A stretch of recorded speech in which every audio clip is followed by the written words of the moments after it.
हमें किसी शख्स का जायजा लेना, उसके बर्ताव का, या वो किस तरीके से मिल रहा है लोगों से, उस चीज का जायजा लेना या मुआयना करना होता है ऑब्जर्वेशन, ऑब्जर्व करना हमें।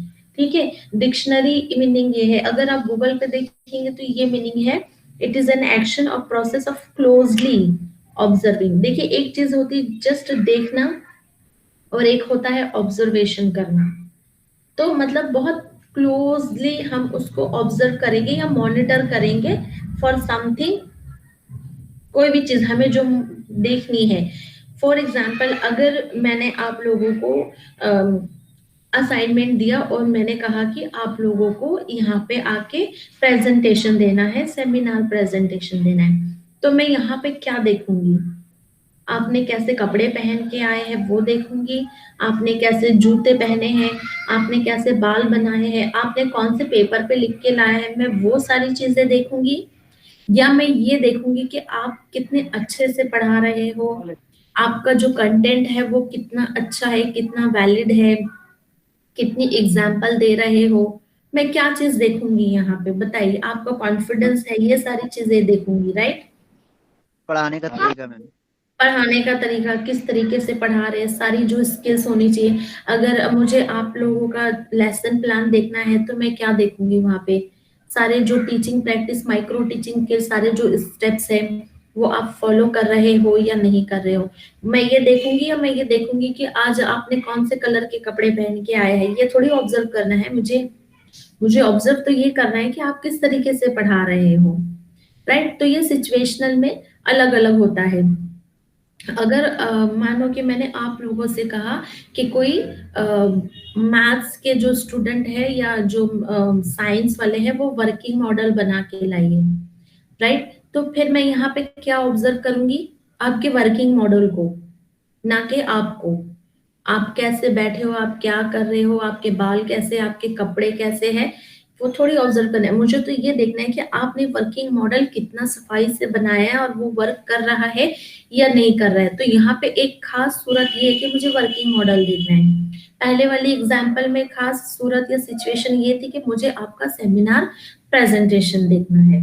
तो ये ऑब्जर्वेशन होता है, ऑब्जर्वेशन ऑफ लर्निंग प्रोसेस, यानी जो हमारा लर्निंग प्रोसेस है उसका ऑब्जर्वेशन करना। ये तीन तरीके से हो सकता है, बाय सेल्फ, हम खुद का जायजा लें। इसको और क्या कहते हैं साइकोलॉजी में, कौन सा एक तरीका होता है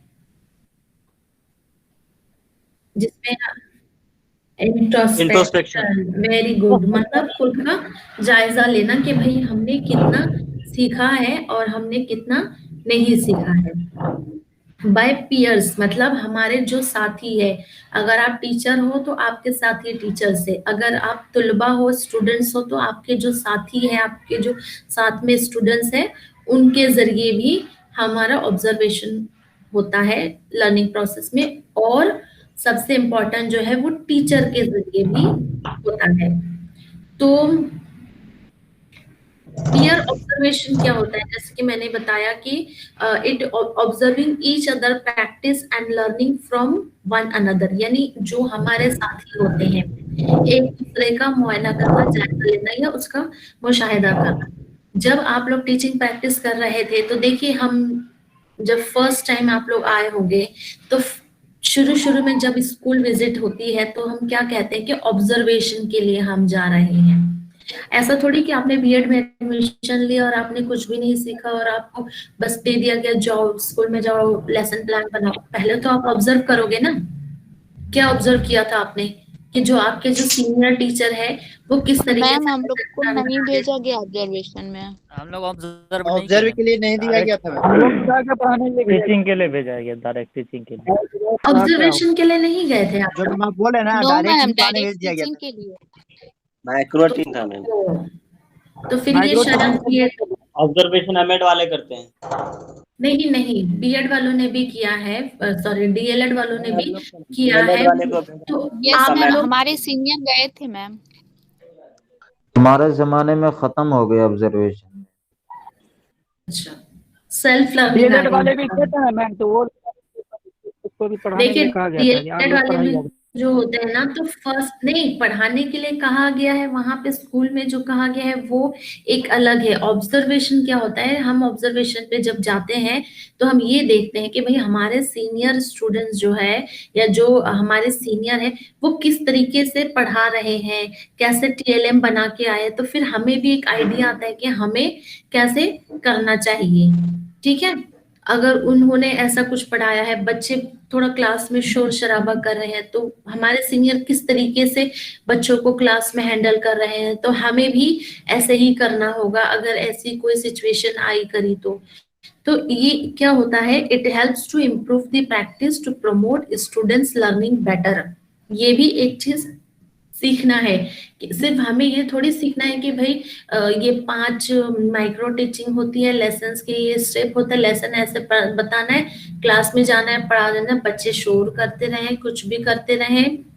हमने तो स्कूल मैनेजमेंट पढ़ा ही नहीं है, तो हम क्यों स्कूल मैनेजमेंट क्लास में डिसिप्लिन को मेंटेन करें, ऐसा नहीं है। हम ऑब्जर्व करते हैं कब कैसी क्या सिचुएशन आई है, तो फिर हम उसको जब हम खुद जाएंगे पढ़ाने के लिए तो हम वो सारी चीजों को इनकॉर्पोरेट करेंगे। किसी को कुछ प्रॉब्लम हो गया है, किसी को नहीं समझा है, तो अब ऐसा थोड़ी कि मेरे लेसन प्लान में मैंने 2 एग्जाम्पल लिखा है तो मैं 2 ही कहूंगी, कोई तीसरा पूछेगा तो जन दो बेटा बैठ, जो मैंने तो 2 ही बनाया, मैं नहीं बता सकती हूँ, ऐसा तो नहीं कह सकते हैं।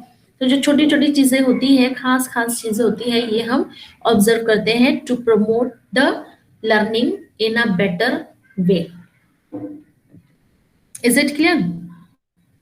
तो ऑब्जर्वेशन, अच्छा, और जो टीचर के जरिए होता है वो एक तरीके से फीडबैक देने से पहले जो होता है, फीडबैक भी हम तब भी देते हैं जब हम ऑब्जर्वेशन करते हैं। तो टीचर के जरिए हो ऑब्जर्वेशन, या पीयर जो साथी हैं उनके जरिए हो, या खुद के जरिए हो, ये सारी चीजें हम क्यों ऑब्जर्वेशन देते हैं, ऑब्जर्व हम करवाते हैं, ताकि हमें जो भी खामी है उसको हम दूर कर सके, प्रैक्टिस करके हम उसको दूर कर सकें। तो यहाँ पे एक ऑब्जर्वर, एज अ ऑब्जर्वर क्या होना चाहिए, जो भी ऑब्जर्वेशन कर रहा है, चाहे वो साथी टीचर हो या चाहे असातिज़ा हो, उन्हें स्पेसिफिक होना चाहिए। यानी जिस चीज का हमें मुशाहिदा करना है, हमें बस उसी चीज का मुशाहिदा करना है, एक सिस्टमैटिक वे में होना चाहिए और अनबायस्ड होना चाहिए। ये नहीं कि ये बच्चे ने मुझे बहुत क्लास में परेशान किया ना, ठीक है, इसके ऑब्जर्वेशन में मैं बहुत नुक्स निकालूंगी, सारी खामियां निकालूंगी, इस चीज की कमी, उस चीज की कमी, ये कमी, वो कमी, इसको 10 में से मैं 0 मार्क्स दे दूंगी, ऐसा नहीं। अनबायस्ड होना चाहिए। जिस चीज के लिए हम लेकिन मैम ऑब्जर्व आजकल कर ऐसा ही रहे होता हैं, है। अरे आजकल तो फिर ऐसे तो आप लोग भी आजकल में हो, फिर आप लोग भी ऐसा करोगे क्या, ये बताओ? आजकल होता है तो चेंज करो ना इस चीजों को, जो कर रहे हैं, बट ये ठानो कि हमें नहीं करना है ऐसा। ये ऐसा क्यों, मतलब आप लोग सोचते हो आजकल ऐसा हो रहा है, जो कर रहा है उनको करने दो, हमें ये ठानना है ना कि भाई हमें तो सही होना है। कोई अगर अच्छा नहीं यही है तो तो इसका चेंज मतलब करना है ये हमें। थोड़ी है, वही बात है ना बेटा, अगर कोई अच्छा नहीं कर रहा है तो इसका मतलब ये थोड़ी है कि हम भी बुरा ही करें। हाँ बताइए, जी नो ऐसा मैम। तो नहीं है किसी आपने आपको, ठीक है ओके, मैं चलो ठीक है मैं बायस्ड हूँ, मैं सिर्फ कहूंगी नहीं लड़कियां जो है वो बहुत अच्छी है और लड़के जो है वो क्लास में बिल्कुल भी मेरी बात नहीं मानते, ठीक है मैं बुरी हूँ, लेकिन आपको अच्छा होने से किसी ने रोका है क्या? नहीं रोका है। आप दूसरों को मत देखिए, आप अपना देखिए, भाई मुझे जो काम करना है वो ईमानदारी से करना है, बिकॉज बेटा दिस इज अ एक बहुत नोबेल प्रोफेशन है ये। अभी आप लोगों को ये चीजें समझ में नहीं आ रही, लेकिन जब आप टीचर बन जाओगे और जब आप स्कूल में जाओगे तब आपको ये एहसास होगा। अगर आपके पढ़ाने का तरीका या एक गलती भी, या अगर किसी एक कंसेप्ट को भी आपने अगर गलत पढ़ा दिया, तो बस समझ जाओ कि वो पूरी जो नस्ल, वो जो एक क्लास में 50 60 40 जितने भी बच्चे बैठे हैं ना, वो पूरी नस्ल खराब होना शुरू हो जाएगी। क्योंकि जी टीचर जो मैम। क्या देता है आप जानते हो कि घर में मम्मी कुछ भी बोले, घर में पापा कुछ भी बोले, बट जो टीचर ने बोल दिया है बच्चों को वो पत्थर की लकीर होता है। मेरी टीचर ने ऐसा कहा, मेरे टीचर ने वैसा कहा, मेरी मिस ने ये कहा, मेरे सर ने ऐसा कहा। वो वही कॉपी करते हैं क्योंकि वो एक आइडियल मानते हैं। जब बच्चे आइडियल मानते हैं तो फिर हम आइडियल क्यों नहीं बन सकते हैं, बताओ। अच्छा बनने में क्या मुश्किल है? अनबायस जो सब लोग होते हैं, बायस मतलब बायस जो सब लोग होते हैं, तो हमें अनबायस होने में क्या है? क्या हमारा कुछ नुकसान हो जा रहा है क्या उसमें, बताओ। नहीं, हमारी थोड़ी कोई नहीं प्रॉपर्टी मैम। हमारे उसके पास चले जा रही है। जो आइडियली तो ऐसा होना चाहिए, अब जो नहीं होते तो इसका मतलब ये है कि उनकी ठीक से ट्रेनिंग नहीं हुई, उन्होंने सिर्फ तालीम हासिल की है, उनकी तरबियत परवरिश ठीक से नहीं हुई है। बट हम तो अच्छे घर से, हमारी परवरिश तो अच्छी हुई है ना, तो फिर हम अच्छे क्यों नहीं बन सकते हैं? तो यहाँ पे जो ऑब्जर्वर होता है उसे स्पेसिफिक होना चाहिए, राइट। जिस चीज का मुशाहिदा करना है उसी चीज का मुशाहिदा करना है। एक सिस्टमैटिक होना चाहिए, सिस्टमैटिक वे में करना चाहिए कि मतलब एक फॉर्मेट होता है या कुछ चीज को नोट कर ले। ऐसा नहीं कि चलो आज आप लोगों ने सेमिनार प्रेजेंटेशन दिया और 2 महीने के बाद मैं आपको मार्क्स दे दूंगी या 4 महीने के बाद मार्क्स दे दूंगी, नहीं।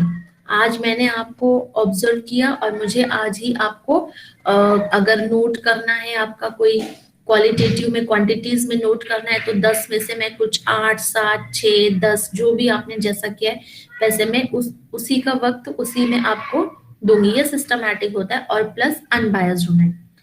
तो ऑब्जर्वेशन जो होता है वो कई टाइप का होता है। आमतौर पे पार्टिसिपेटरी या नॉन पार्टिसिपेटरी और फॉर्मल या इनफॉर्मल होता है। किसी किसी बुक में अगर आप देखेंगे तो कंट्रोल्ड और अनकंट्रोल्ड भी दिया हुआ होता है, और या फिर स्ट्रक्चर और अनस्ट्रक्चर भी होता है। मोस्टली ऑब्जर्वेशन जो होता है पार्टिसिपेटरी या नॉन पार्टिसिपेटरी होता है। पार्टिसिपेटरी ऑब्जर्वेशन ये होता है कि भाई हमें जिस चीज का ऑब्जर्वेशन करना है हम भी उसमें पार्टिसिपेट हो जाएंगे, हम भी शामिल हो जाएंगे। फॉर एग्जाम्पल कि हमें किसी कोई ट्राइबल है, मान लीजिए कि आंध्र प्रदेश में, तेलंगाना में जो एक ट्राइबल है, अगर उनके हमें देखना है कि उनके रीति रिवाज, उनमें शादी ब्याह कैसी होती है, वो अपने फेस्टिवल जैसे हमारी ईद है, दिवाली होती है, तो उनके कोई खास फेस्टिवल होते हैं, वो किस तरीके से ऑब्जर्व करते हैं, सॉरी किस तरीके से मनाते हैं, हमें ये ऑब्जर्व करना है। तो नॉन पार्टिसिपेटरी तरीके से हम अगर जाएंगे, हम एक किनारे बैठेंगे और हम कहेंगे नहीं नहीं आप लोग सेलिब्रेट करिए, आप लोग मतलब सेलिब्रेशन करिए, और जो भी शादी ब्याह की जो रस्में हैं वो आप लोग करिए, और हम यहाँ पे बैठ के देखेंगे। तो हो सकता है कि वो जो नेचुरल वे में हमारे सामने आनी है वो नहीं आएगी। तो यहाँ पे बेहतर होगा कि हम भी उनमें शामिल हो जाएं। हमें मैम ऑब्जर्वेशन करना है लेकिन हमें उनके साथ शामिल हो जाना है, राइट। मैम अगर हाँ बोलो। इसमें मुशाहिदा का जो है शरीक नहीं रहता है मैम, बल्कि छुपा हुआ होता है। नहीं, पार्टिसिपेट होता है, वो शरीक रहता है पार्टिसिपेशन में। और नॉन पार्टिसिपेटरी में छुपा हुआ नहीं होता है बेटा। नॉन पार्टिसिपेटरी, अब अगर मुझे आपका सेमिनार प्रेजेंटेशन लेना है तो मैं तो नॉन पार्टिसिपेटरी हूँ ना, मैं पार्टिसिपेशन कहाँ करी, बताइए। मैंने पार्टिसिपेशन कहाँ किया? तो वो तो नॉन पार्टिसिपेटरी हो गया। सिंपल है, अगर ऑब्जर्वेशन का जो भी प्रोसेस चल रहा है, जो चीज भी हो रही है, अगर हम भी उसमें शरीक हो गए हैं तो वो पार्टिसिपेटरी अनबायस्ड को ऑब्जर्वेशन। एक्सप्लेन करें मैम। क्या? अनबायस्ड का मतलब क्या होता है, इसका एक्सप्लेनेशन। गैर तासुब। मतलब नहीं समझ पा रहे हैं। बायस्ड होना मतलब यानी आप न्यूट्रल रहना, आपका अनबायस्ड मतलब बिना गलत या झुकाव आपका किसी एक की तरफ नहीं होना। मैं लेडी हूँ तो बस मैं जो लड़कियां हैं जो फीमेल हैं मुझे उनको प्रमोट करना है और बस उनको ही मैं अच्छे अच्छे मार्क्स